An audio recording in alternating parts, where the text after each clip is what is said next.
हाँ, क्या करने आए हो?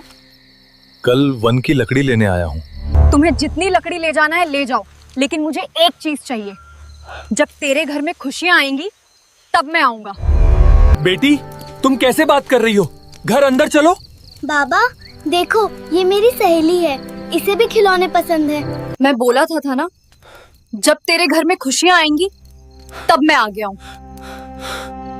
ये कहानी है एक ऐसे मूर्तिकार की जो अपनी बेटी की जान बचाने के लिए खुद अपनी जिंदगी का सबसे बड़ा पाप कर बैठा। बिना जाने, बिना समझे, सिर्फ एक पल की मजबूरी में उसने भगवान से नहीं, शैतान से मदद मांग ली। उसने सिर्फ एक लफ्ज बोला, हाँ, और उस एक हाँ की कीमत उसने पैसों से नहीं, अपनी जिंदगी से नहीं, अपनी बेटी से चुकानी पड़ी। ये कहानी सिर्फ डर की नहीं है, ये कहानी है लालच, मजबूरी और उस वादे की जो सोच समझ कर नहीं किया गया। अंत तक देखिए, क्योंकि जो आखिरी सच सामने आएगा वो आपको सिर्फ डराएगा नहीं, आपको सोने भी नहीं देगा।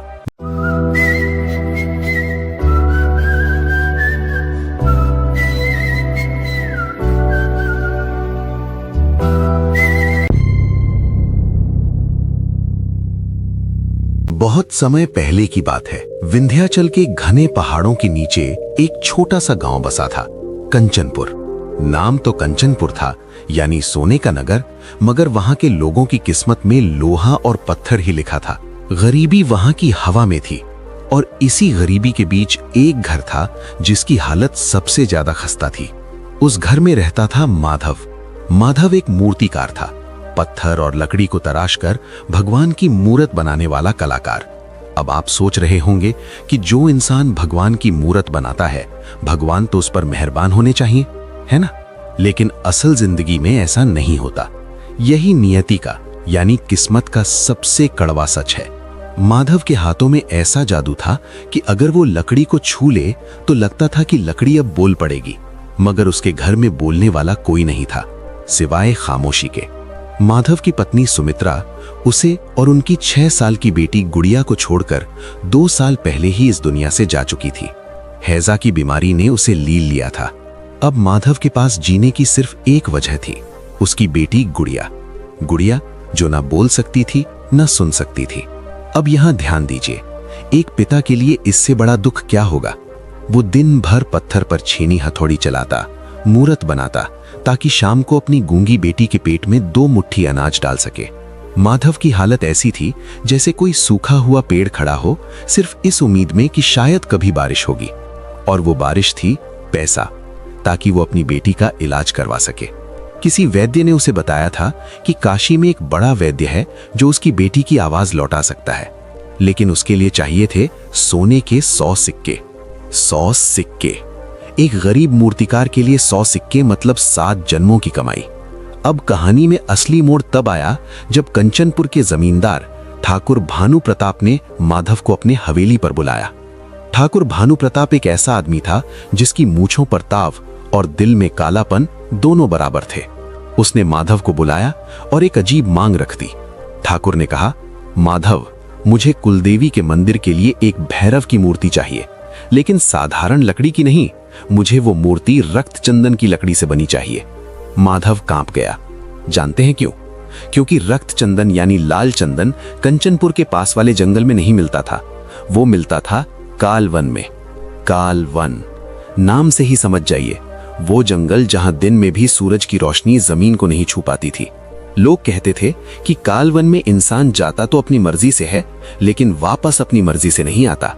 माधव ने हाथ जोड़कर कहा, मालिक, कालवन में जाना तो मौत को दावत देना है, वहां बुरी शक्तियों का साया है, कोई और लकड़ी बता दीजिए। ठाकुर हंसा, वो हंसी जिसमें घमंड था। उसने कहा, माधव, अगर तूने अमावस्या तक यानी सिर्फ 7 दिनों में वो मूर्ति बनाकर नहीं दी तो तेरी ये झोपड़ी और जिस जमीन पर तू रहता है वो सब जमींदारी में जब्त कर ली जाएगी। फिर तू अपनी उस गूंगी बेटी को लेकर जहां चाहे भीख मांग सकता है। माधव के पैरों तले जमीन खिसक गई। अब समझिए यहां क्या हुआ। एक तरफ मौत थी, कालवन का खतरा, और दूसरी तरफ बर्बादी थी, बेटी का बेघर होना। जब इंसान के पास दो ही रास्ते हों और दोनों ही खाई में गिरते हों, तो इंसान वो रास्ता चुनता है जहां उम्मीद की एक हल्की सी किरण हो। माधव ने भी वही किया। उसने सोचा, अगर मैं जंगल में मारा गया तो गुड़िया वैसे भी अनाथ हो जाएगी, लेकिन अगर मैं लकड़ी ले आया और इनाम मिल गया तो शायद उसका इलाज भी हो जाए।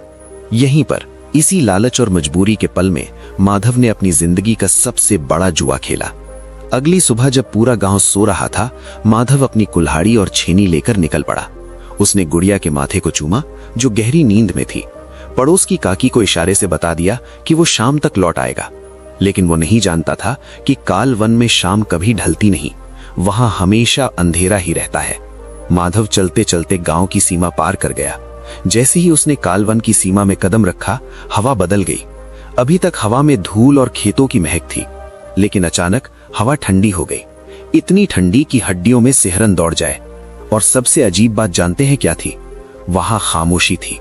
जंगल में पक्षियों की चहचहाहट होती है, सूखे पत्तों की आवाज होती है, लेकिन कालवन में सन्नाटा था। ऐसा सन्नाटा जैसे जंगल अपनी सांस रोककर किसी शिकार का इंतजार कर रहा हो। माधव का दिल जोर जोर से धड़क रहा था। वो रक्त चंदन के पेड़ की तलाश में आगे बढ़ता गया। कांटे उसके पैरों में चुभ रहे थे, झाड़ियां उसके कपड़े फाड़ रही थीं। चलते चलते दोपहर हो गई, लेकिन जंगल में अंधेरा गहराता जा रहा था। तभी उसे एक खुशबू आई, बड़ी ही मीठी खुशबू, जैसे रात रानी के फूल खिले हों। अब जरा सोचिए, घने डरावने जंगल के बीचों बीच जहां सूरज नहीं दिखता, वहां फूलों की ताजी खुशबू कहां से आएगी? ये एक चेतावनी थी, कुदरत का इशारा था कि रुक जाओ माधव, आगे खतरा है। लेकिन माधव को तो बस अपनी बेटी का चेहरा याद आ रहा था। वो उस खुशबू का पीछा करने लगा। उसे लगा शायद आगे कोई फूलों की घाटी होगी जहां चंदन का पेड़ मिल जाए। वो खुशबू का पीछा करते करते एक पुराने तालाब के पास पहुंचा। तालाब का पानी बिल्कुल काला था, इतना शांत कि शीशे जैसा लग रहा था।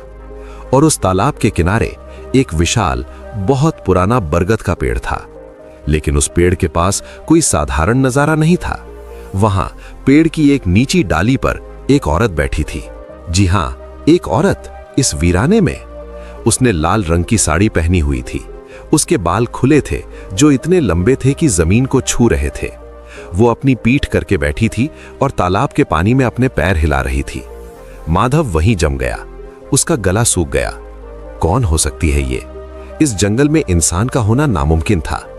माधव ने पलटने की कोशिश की, वो भागना चाहता था। तभी उस औरत ने गुनगुनाना शुरू किया। उसकी आवाज, उफ, इतनी सुरीली, इतनी मधुर थी कि माधव के कदम चाहकर भी पीछे नहीं हट सके। उस आवाज में एक दर्द था, एक खिंचाव था, जैसे कोई चुंबक लोहे को खींचता है। माधव, उस औरत ने उसका नाम पुकारा। माधव के रोंगटे खड़े हो गए। उसने तो अपना नाम बताया ही नहीं था, इसे कैसे पता? माधव ने कांपती आवाज में पूछा, कौन हो तुम और मेरा नाम कैसे जानती हो? वो औरत धीरे से पलटी। अब यहां ध्यान दीजिए, आमतौर पर कहानियों में चुड़ैलें डरावनी होती हैं, उनके दांत बड़े होते हैं, चेहरा भयानक होता है। लेकिन ये अलग थी। वो इतनी खूबसूरत थी कि माधव ने अपनी पूरी जिंदगी में अपनी बनाई किसी मूर्ति में भी इतनी सुंदरता नहीं देखी थी। उसकी आंखें बड़ी बड़ी थीं, जिनमें एक अजीब सी चमक थी। होठों पर एक रहस्यमयी मुस्कान थी। मैं इस वन की रक्षक हूं, उसने कहा। उसकी आवाज में शहद घुला था। मैं तुम्हें जानती हूं माधव, मैं तुम्हारे दुख को जानती हूं, तुम्हारी पत्नी सुमित्रा और तुम्हारी बेटी गुड़िया। जैसे ही उसने गुड़िया का नाम लिया, माधव का डर गुस्से और हैरानी में बदल गया। तुम्हें मेरी बेटी के बारे में कैसे पता? माधव चिल्लाया। वो औरत पेड़ से नीचे उतरी। उसके चलने में कोई आवाज नहीं थी। मैं सब जानती हूं मूर्तिकार, मैं सदियों से यहां हूं। मैं देख रही हूं कि तुम किस मुसीबत में हो। वो माधव के करीब आई, इतनी करीब कि माधव को उस मीठी खुशबू ने पूरी तरह घेर लिया। ये खुशबू नशीली थी। माधव का दिमाग सुन्न होने लगा। तुम्हें रक्त चंदन चाहिए ना? उसने पूछा। माधव ने बस सिर हिलाया। उसकी जुबान तालू से चिपक गई थी। वो औरत मुस्कुराई। मेरे पास है वो लकड़ी, मैं तुम्हें दे सकती हूं। इतना चंदन कि तुम एक नहीं 10 मूर्तियां बना लो। तुम्हारी सारी गरीबी दूर हो जाएगी, तुम्हारी बेटी का इलाज भी हो जाएगा। ये सुनते ही माधव की आंखों में चमक आ गई। लालच और प्रेम दोनों ने मिलकर उसकी बुद्धि पर पर्दा डाल दिया। उसने ये नहीं सोचा कि जंगल में मिली एक अनजान औरत बिना किसी मतलब के इतना बड़ा खजाना क्यों दे रही है। यही हम सब गलती करते हैं। जब मुसीबत आती है तो हम राहत को देखते हैं, उसके पीछे छिपी कीमत को नहीं। माधव ने उतावलेपन में पूछा, क्या सच में तुम मुझे वो लकड़ी दोगी? बताओ मुझे क्या करना होगा, मैं तुम्हारे हाथ जोड़ता हूं। वो औरत खिलखिलाकर हंसी। जंगल में उसकी हंसी गूंज उठी। हाथ मत जोड़ो माधव, बस एक वादा करो। कैसा वादा? माधव ने पूछा। आज तुम लकड़ी ले जाओ, अपना काम करो, अपनी बेटी का इलाज कराओ, खूब पैसा कमाओ। वो उसकी आंखों में झांकते हुए बोली, लेकिन याद रखना, जब तुम्हारी जिंदगी में सब कुछ ठीक हो जाएगा, जब तुम सबसे ज्यादा खुश होगे, तब मैं आऊंगी अपना हिस्सा लेने। माधव को यह शर्त अजीब लगी। उसने सोचा, हिस्सा? शायद वो पैसों का हिस्सा मांग रही है, या शायद कोई चढ़ावा। उसने साफ साफ पूछने की जहमत नहीं उठाई। उसे लगा कि अभी जान बच रही है, काम बन रहा है तो हाँ कर देता हूं, बात की बाद में देखी जाएगी। मुझे मंजूर है, माधव ने बिना सोचे बोल दिया। मुझे मंजूर है देवी, तुम जो मांगोगी मैं दूंगा, बस मेरी बेटी बच जाए। ये सुनते ही उस औरत की आंखों का रंग बदल गया। एक पल के लिए उसकी काली पुतलियां एकदम लाल हो गईं, जैसे सुलगता हुआ कोयला। लेकिन माधव ने वो नहीं देखा, क्योंकि वो अपनी ही धुन में था। तथास्तु, उस औरत ने कहा, और फिर उसने एक तरफ इशारा किया। माधव ने देखा, वहां झाड़ियों के पीछे एक विशाल रक्त चंदन का पेड़ गिरा पड़ा था, बिल्कुल ताजा कटा हुआ, जैसे कोई उसका ही इंतजार कर रहा हो। माधव खुशी से पागल हो गया। वो दौड़कर पेड़ के पास गया। लकड़ी एकदम अव्वल दर्जे की थी, लाल, खुशबूदार और मजबूत। उसने अपनी कुल्हाड़ी उठाई और लकड़ी के टुकड़े करने लगा। जब वो लकड़ी काट रहा था, उसे पीछे से उस औरत की आवाज आई, याद रखना माधव, जबान दी है तुमने, मुकरोगे तो वो खोदोगे जो तुम्हें सबसे प्यारा है। माधव ने मुड़कर देखा, लेकिन वहां कोई नहीं था। वो औरत गायब हो चुकी थी। सिर्फ वो बरकत का पेड़ खड़ा था और हवा में वही मीठी नशीली खुशबू बची थी। माधव ने इसे अपना भ्रम नहीं समझा, बल्कि किसी देवी का चमत्कार मान लिया। उसने जल्दी जल्दी लकड़ी का एक बड़ा गट्ठर बनाया, इतना भारी कि कोई आम आदमी उठा ना सके।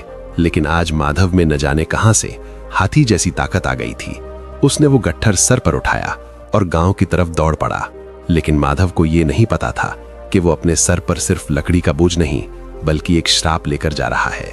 वो मदद जो उसे मिली थी, वो मुफ्त नहीं थी, वो देवी नहीं थी। जैसे जैसे माधव जंगल से बाहर निकल रहा था, सूरज डूब रहा था, और उस डूबते सूरज की लाल रोशनी में अगर कोई ध्यान से देखता तो उस पुराने बरगद के पेड़ पर वही औरत फिर से बैठी हुई दिखाई देती। वो मुस्कुरा रही थी और वो बोल रही थी, पहला जाल बिछ गया, शिकार फंस गया। माधव जब अपने घर पहुंचा तो रात हो चुकी थी। उसने दरवाजा खोला, गुड़िया अभी भी सो रही थी।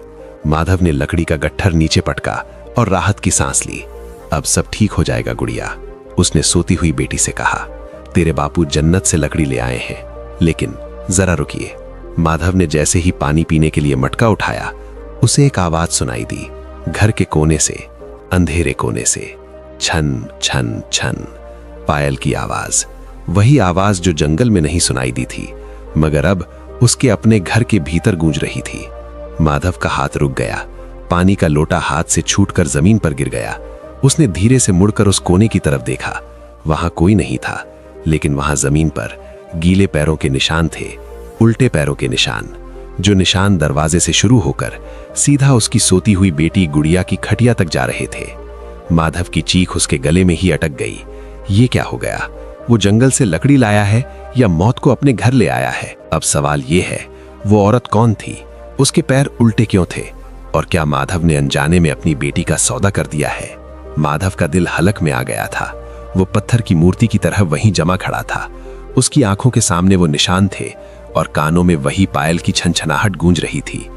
उसने कांपते हाथों से पास पड़ा हुआ दिया उठाया, रोशनी को आगे किया। जैसे ही रोशनी उन निशानों पर पड़ी, माधव ने अपनी आंखों को जोर से मला।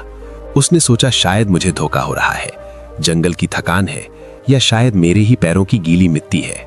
इंसान की फितरत देखिए, जब हमारे सामने कोई ऐसी मुसीबत आती है जिसका हम सामना नहीं कर सकते, तो हमारा दिमाग उसे झूठ मानने लगता है। हम खुद को तसल्ली देते हैं कि सब ठीक है। माधव ने भी यही किया। उसने एक कपड़ा लिया और जमीन पर बने उन गीले निशानों को पोंछ दिया। जोर जोर से पोंछा ताकि मन का वहम भी मिट जाए। फिर वो दौड़कर अपनी बेटी गुड़िया के पास गया। उसने गुड़िया के माथे पर हाथ रखा। गुड़िया गहरी नींद में थी। उसका माथा ठंडा था, सांसें साफ चल रही थीं। माधव की जान में जान आई। कुछ नहीं है, उसने खुद से कहा। मेरा वहम था, जंगल का डर मेरे दिमाग पर चढ़ गया है। उसने पानी पिया और सोने की कोशिश की, लेकिन उस रात उसे नींद नहीं आई। पूरी रात उसे घर के कोनों से सरसराहट की आवाजें आती रहीं। कभी लगता कि खिड़की पर कोई खड़ा है, कभी लगता कि छत पर कोई चल रहा है, लेकिन जब भी वो देखता वहां कोई नहीं होता, सिर्फ हवा होती। अगली सुबह माधव जल्दी उठ गया। आज उसे वो काम शुरू करना था जिसके लिए उसने अपनी जान दांव पर लगाई थी, रक्त चंदन की मूर्ति। उसने आंगन में वो लाल लकड़ी का बड़ा टुकड़ा रखा और जैसे ही उसने अपनी छेनी और हथौड़ी उठाई, एक अजीब बात हुई। ध्यान दीजिएगा, यहाँ आमतौर पर लकड़ी सख्त होती है, उस पर चोट करो तो ठक ठक की आवाज आती है। लेकिन जैसे ही माधव ने उस रक्त चंदन पर पहली चोट मारी, लकड़ी से एक अजीब सी आवाज आई, जैसे कोई करा रहा हो, एक दबी हुई चीख। माधव का हाथ रुक गया। उसने लकड़ी को छू कर देखा। लकड़ी गर्म थी। जी हां, बेजान लकड़ी इंसान के शरीर की तरह हल्की गर्म थी। माधव को पसीना आ गया। उसे कल वाली औरत की बात याद आई। ये मदद मुफ्त नहीं है। लेकिन फिर उसे अपनी बेटी का चेहरा याद आया। वो बेटी जो बोल नहीं सकती थी, उसे ठीक करने के लिए पैसे चाहिए थे। माधव ने अपनी अंतरात्मा की आवाज को दबा दिया। उसने सोचा, लकड़ी कैसी भी हो, मुझे तो मूर्ति बनानी है। उसने काम शुरू किया और दोस्तों, वो काम नहीं था, वो जादू था। माधव के हाथ ऐसे चल रहे थे जैसे कोई शक्ति उनसे काम करवा रही हो। वो न रुका न थका। उसे भूख नहीं लगी, प्यास नहीं लगी।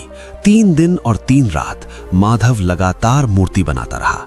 लकड़ी कटती गई और उसमें से लाल रंग का बुरादा निकलता गया। वो बुरादा देखने में ऐसा लगता था जैसे जमा हुआ खून हो। पूरे घर में उस जंगल वाली मीठी नशीली खुशबू भर गई। गुड़िया, जो अक्सर अपने पिता के पास बैठती थी, इन 3 दिनों में एक बार भी माधव के पास नहीं आई। वो डरी हुई सी घर के कोने में दुबकी रही, लेकिन माधव ने इस पर ध्यान नहीं दिया। उसका पूरा ध्यान बस उस मूर्ति पर था। चौथे दिन सुबह मूर्ति तैयार थी, भैरव की मूर्ति। वो इतनी भयानक और इतनी जीवंत थी कि उसे देखकर खुद माधव के रोंगटे खड़े हो गए। उस मूर्ति की आंखों में एक खिंचाव था। जो भी उसे देखता बस देखता रह जाता। माधव मूर्ति को लेकर जमींदार भानु प्रताप की हवेली पहुंचा। जमींदार ने जब मूर्ति देखी तो वो अपनी गद्दी से खड़ा हो गया। अद्भुत, अविश्वसनीय, जमींदार चिल्लाया। माधव, तूने तो कमाल कर दिया। ऐसी मूर्ति तो राजा महाराजाओं के पास भी नहीं होगी। जमींदार इतना खुश हुआ कि उसने माधव को सिर्फ इनाम नहीं दिया, बल्कि वादे से ज्यादा दिया। सोने के सिक्कों से भरी एक थैली माधव के हाथों में रख दी। ये ले माधव, आज से तू गरीब नहीं रहा। माधव के हाथ कांप रहे थे। वो सिक्के नहीं थे, उसकी बेटी की आवाज थी। वो दौड़ता हुआ घर आया। गुड़िया, गुड़िया देख। उसने थैली खोली और सोने के सिक्के खटिया पर बिखेर दिए।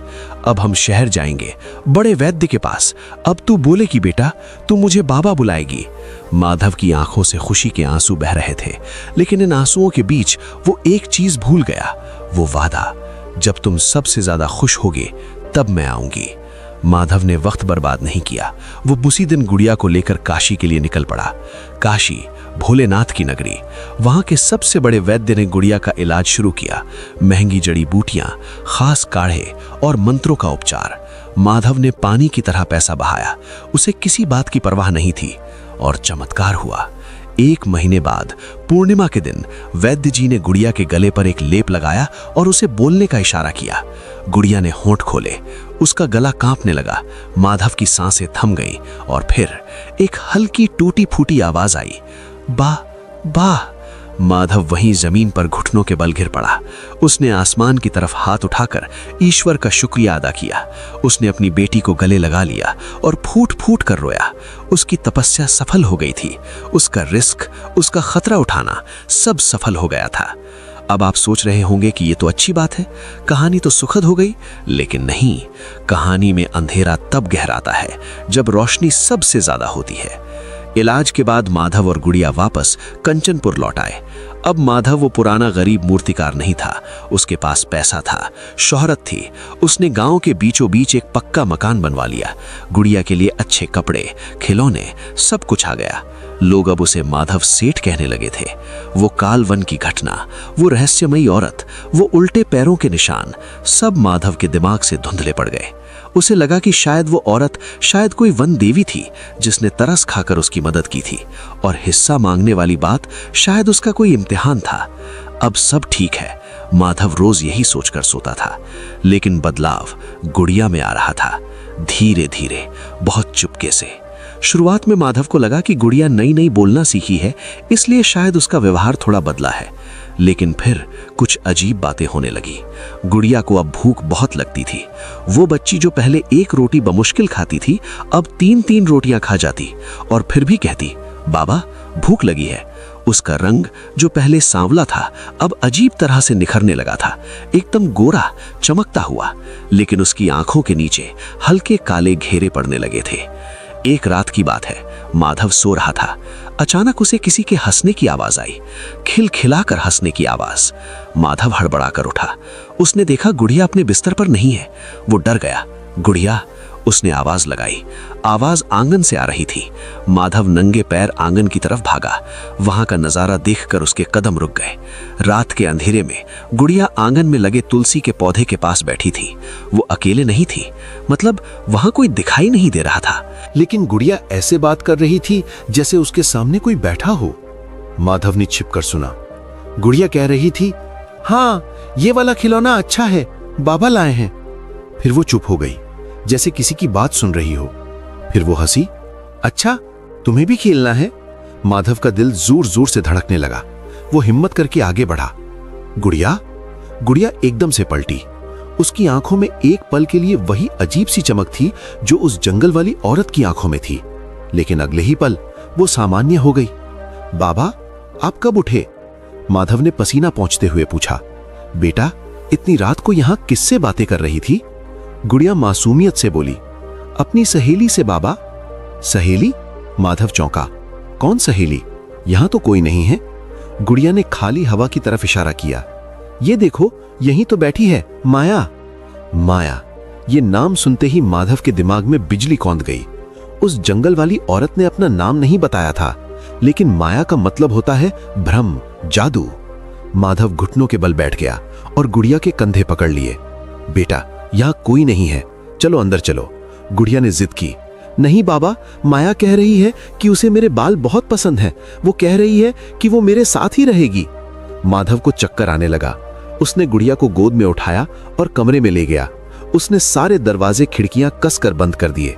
उसने हनुमान चालीसा का पाठ किया और गुड़िया को सीने से लगाकर लेट गया। लेकिन असली डर तो अभी आना बाकी था।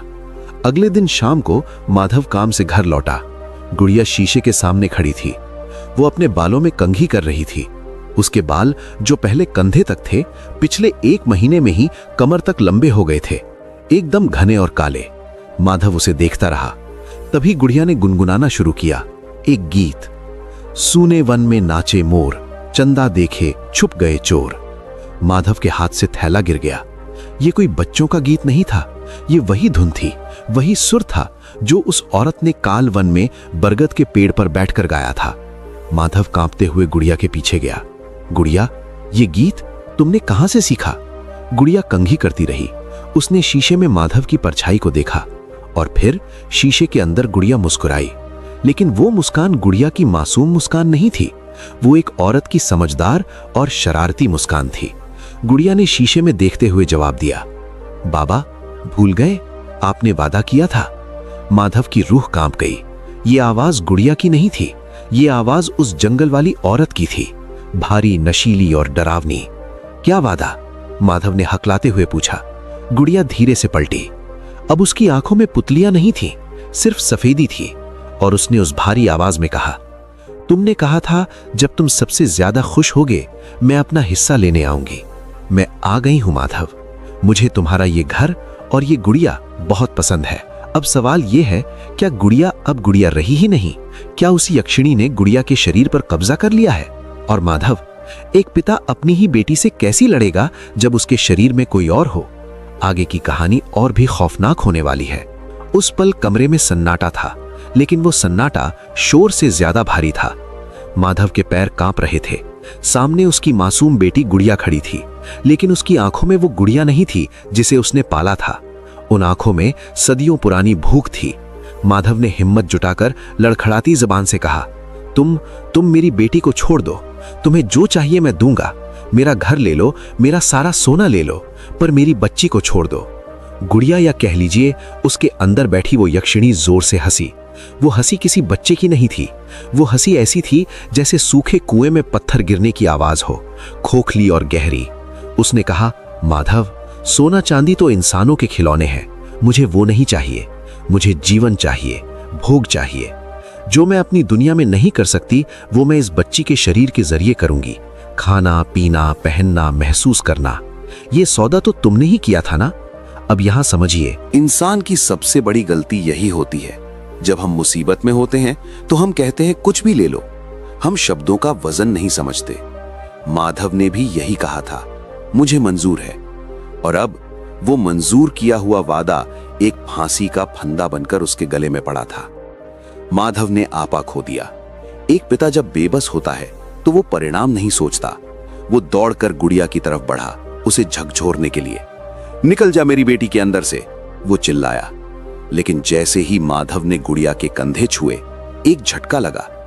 बिजली का झटका नहीं, ताकत का झटका।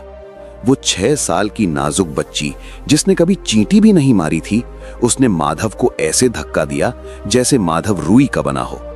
माधव हवा में उछला और दूर दीवार से जाकर टकराया। धड़ाम। उसकी पीठ में तेज दर्द हुआ। वो कराहते हुए जमीन पर गिर पड़ा। गुड़िया नहीं, वो यक्षिणी अपनी जगह से हिली तक नहीं। उसने बस अपनी गर्दन टेढ़ी की और मुस्कुराई। जबरदस्ती मत करना माधव, उसने चेतावनी दी। ये शरीर कच्ची मिट्टी का है। अगर मैंने थोड़ा भी जोर लगाया तो ये टूट जाएगा। मर मैं नहीं, तुम्हारी बेटी मरेगी।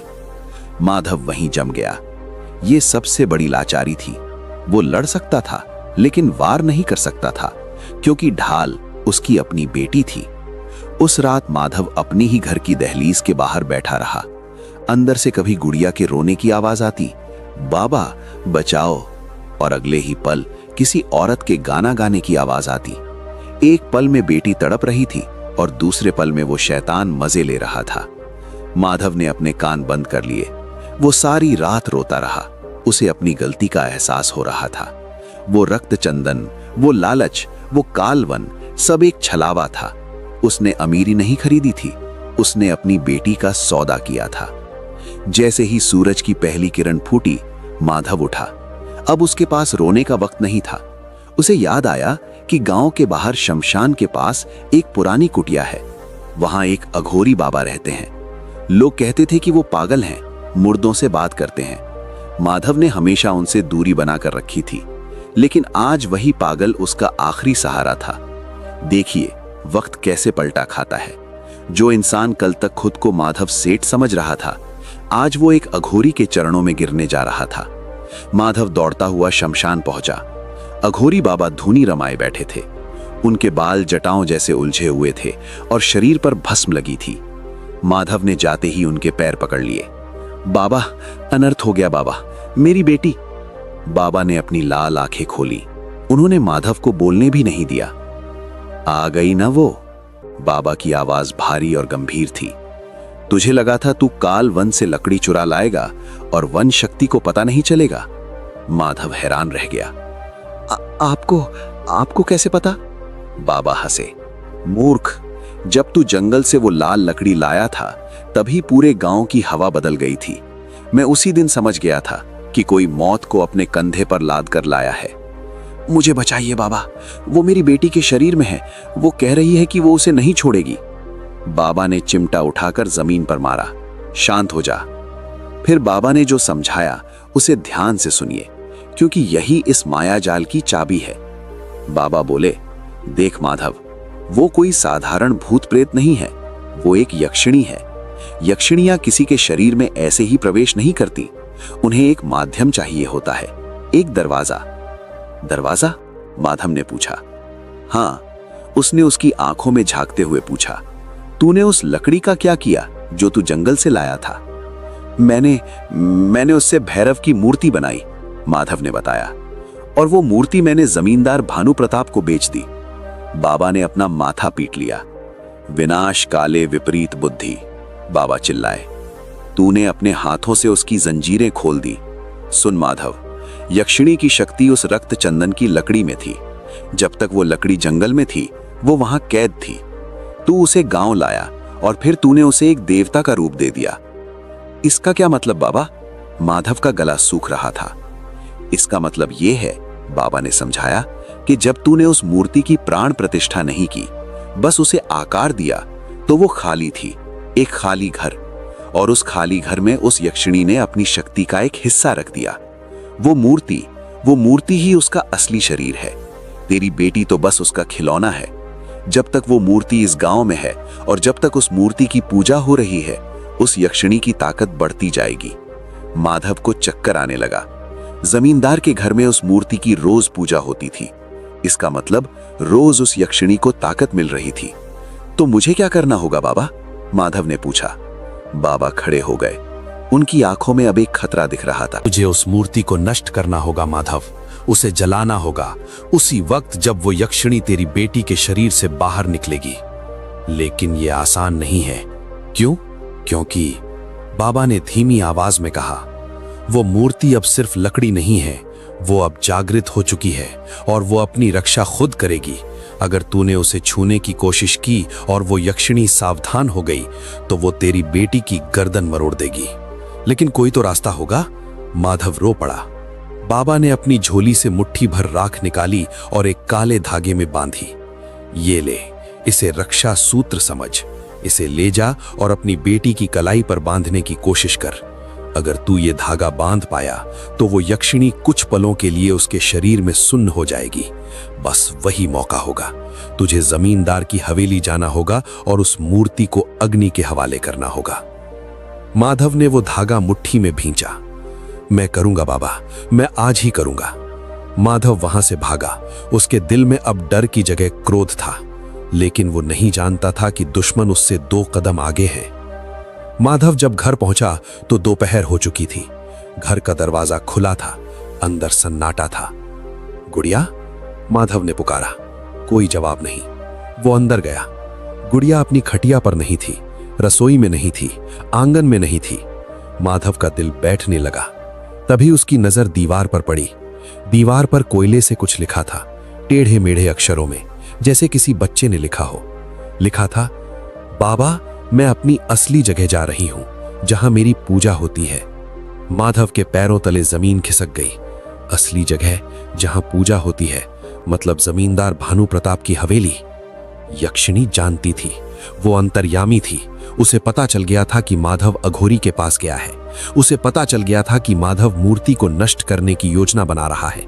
इसलिए वो खुद मूर्ति के पास चली गई, अपनी ताकत के स्रोत के पास। माधव पागलों की तरह हवेली की तरफ दौड़ा।